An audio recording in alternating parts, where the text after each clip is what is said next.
सेवा दिल्या बद्दल मी मंदिराच्या वतीनं सहयोग देऊन या ठिकाणी धन्यवाद व्यक्त करू. या ठिकाणी अतिशय विचार होती, त्यानंतर समारोप होईल.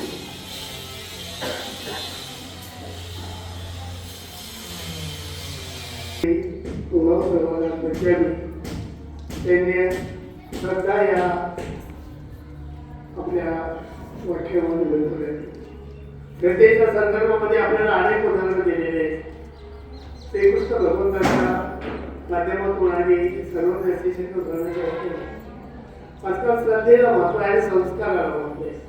संस्कार आणि श्रद्धा, संस्कार जर असेल तर त्याची श्रद्धा अमुक पडते. अशा पद्धतीचा एक श्री दत्तात्रयाचं स्थान आहे. संस्कार आणि श्रद्धाबद्दल कोणत्या 2-5 मिनिटामध्ये मी सांगणार आहे आणि संपूर्ण आहे. तर तुम्हाला भरपूर सांगितलं आहे. रोज सुद्धा तुम्हाला ज्ञान या माध्यमातून सांगण्याचा प्रयत्न आतापर्यंत ज्या व्याख्यात्यांनी आपल्याला करण्याचा प्रयत्न केलेला आहे. आज सुद्धा आगळं वेगळं कालचं तर वेगळंच होतं, बरं आज सुद्धा त्याच्याही पलीकडे याचा आवाज श्रद्धा या शब्दाचा अर्थ तुम्हाला सांगितलेला आहे. श्रद्धा म्हणजे त्या ठिकाणी प्रत्यक्षात परमेश्वराला सुद्धा त्या श्रद्धेने त्याला त्या भक्ताचा मनोकामना पूर्ण करावंच लागते. असं एक उदाहरण आहे.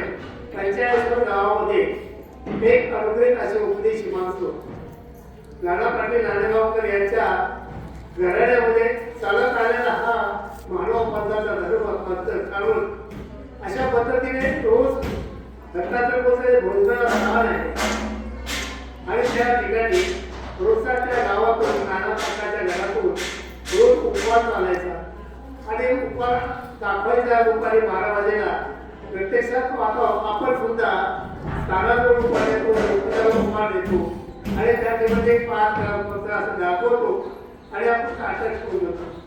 अशा पद्धतीने रोजचा हा क्रम चालत होता. दिवसाला दिवस गेले. त्यांचे मुलं बाळं आनंदात सर्व कुटुंब चालत होतं. कारण त्यांच्या ठिकाणी ती श्रद्धा होती. पण ती श्रद्धा कशी होती? थोडी ज्ञानयुक्त नव्हती, अंधश्रद्धा होती.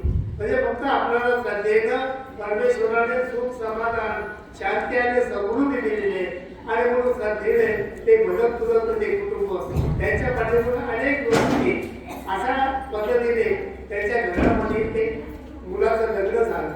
आता त्या लग्नाच्या निमित्तानं पहिल्या घरातली जी मुलगी आहे त्या अन्य घरातली हे अनुग्रहित उद्देश जरी होते तरी परंतु त्या मुलीला त्या दिवशी आपल्या सर्व कार्यक्रम आटून आणि पहिल्याच दिवशी सर्व होण्यात वगैरे आटवल्यानंतर देवाप्रमाणे श्रद्धा करून ना संस्कार झाला म्हणतो ना, त्या मुलीला कुठले संस्कार नव्हते. श्रीमंत घरातली मुलगी आणि मग तिला आपल्या सासूबाईने उपाय भरून दिला आणि संगती एक बाई दिली आणि त्यामध्ये आपलं जे दैवत आहे त्या दैवताला उपार दाखवले. उपार हा शब्द तिला जर माहित होता आणि मग तो ताट घेऊन ती सोबत असलेली बाई त्या टायमाला कुठल्याही घराण्यामध्ये सोबत नवीन मुलगी त्याला सोबत करून एक आपल्या गावातील गरीब दुबळे बनायची असायची आणि अशा पद्धतीने त्या स्थानावरती 45 त्या भोजनच्या स्थानाजवळ त्या दोघी गेल्या आणि ती गर्दी होती. दुपारचे 12 वाजले होते आणि त्या समयामध्ये तिने ते बाकीच्या बाया उभा दाखवत त्या पुरुष होते, कुठे दंडवत घालत होते, ती सगळे जवळून दुसरं पाहत होती आणि तिने सुद्धा त्या बायांचं पाहून 5 घास फोडले आणि असं दाखवून ठेवलं आणि थोड्या वेळानं परत तिनं ते उपाय दाखवून ठेवलं. परत नामस्मरण करण्याची माहिती होती. फक्त ह्या स्थानाला आम्हाला दैवत उपाय दाखवताना सांगितलेलं आहे त्याप्रमाणे सांगितलेलं म्हणजे नुसतं सांगितलेले पण त्याच्या पाठीमागे ज्ञान कुठलंच नव्हतं. आणि मग तिनं बघितलं का हे उपाळाचे टाळतं हे आणण्याचं नाव तसंच आहे. देवाने काही स्वीकारलं नाही आणि आता हे काय करायचं, मला तर सासूबास होई म्हणे. मग ती प्रार्थना करू लागली. तिची इतकी श्रद्धा झाली का ती देवाजवळ रडू लागली. तिथं स्थानाजवळ रडू लागली का हे जर तू खाल्लं, तू नाही स्वीकार केला तर मला सासूबास होईल. मी पहिल्या नवीन घरात आलेली आहे आणि माझा हा दैवत देवा उपाय तू स्वीकार कर, हे अन्न संपूर्ण टाक. ही श्रद्धा